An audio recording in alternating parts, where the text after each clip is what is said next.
Daddy నువ్వు ఎందుకు job చేయకుండా దేవుని పరిచయం చేస్తున్నావు? నువ్వు చిన్నప్పటి నుంచి చూస్తున్నప్పుడు నేను జాబ్ చేయలేదు కదా.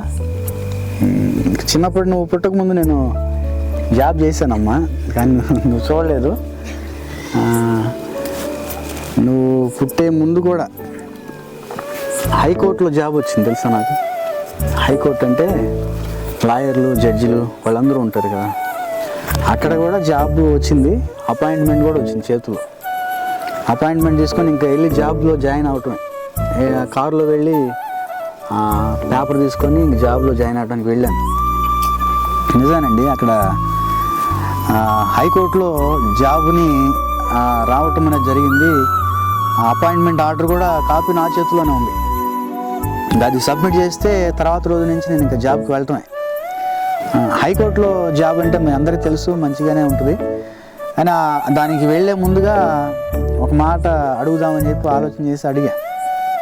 ఆదివారం సెలవు ఉంటుంది కదా అని.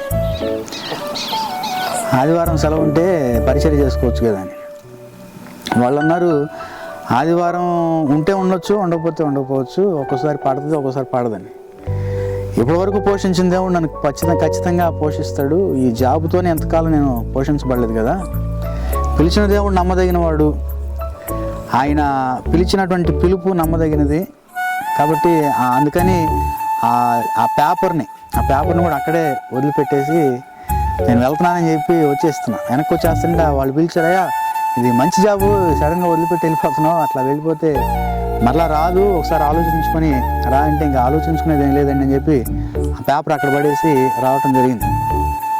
హైకోర్టులో జాబ్ కంటే ముందుగానే దేవుడు నన్ను అనేక జాబుల్లో నడిపించాడు. దేవుడు తెలియని సందర్భంలో నేను చేసిన జాబులు చాలా జాబులు చేశాను.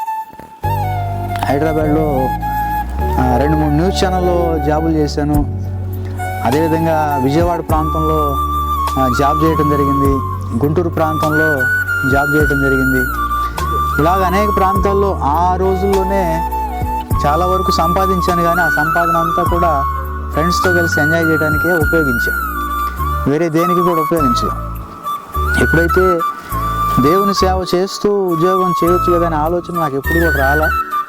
అలా అది తప్పని నేను ఎప్పుడు చెప్పను. కానీ నాకున్నటువంటి సమర్పణ ఏంటంటే ఇప్పటివరకు పోషించినటువంటి దేవుడే ముందు కూడా నన్ను పోషిస్తాడు అనే విశ్వాసంతో, అనే నమ్మకంతో ముందు కొనసాగుతూ ఉన్నాం. ఇప్పుడు సుసన్న జాబ్ ఎందుకు చేయలేదు డాడీ అని అడిగింది. జాబ్ ఇప్పుడు చేస్తున్న జాబు ఉన్న జాబుల కంటే పెద్ద జాబ్ అమ్మది, దేవుని యొక్క సేవ. హల్లెలూయా. అంటే ఈ యొక్క ఉద్యోగంలో నువ్వెంత చేసుకుంటే అంత కదా, మనం ఎంత సంపాదిస్తే అంత. ఎవరిని డబ్బు కాదు, దేవుడు ఆత్మలు నువ్వు ఎంత సంపాదించుకుంటే అంత ఆత్మ సంపాదించు. ఇప్పుడు ఒక సీఎం కంటే పెద్ద జాబ్ ఏంటంటే ఇదే. పరలోకంలో ఒక గొప్ప ఆధిక్యత కలిగినటువంటి జాబు నేను చేస్తున్న సేవ. దేవునికి మహిమ కలుగును గాక.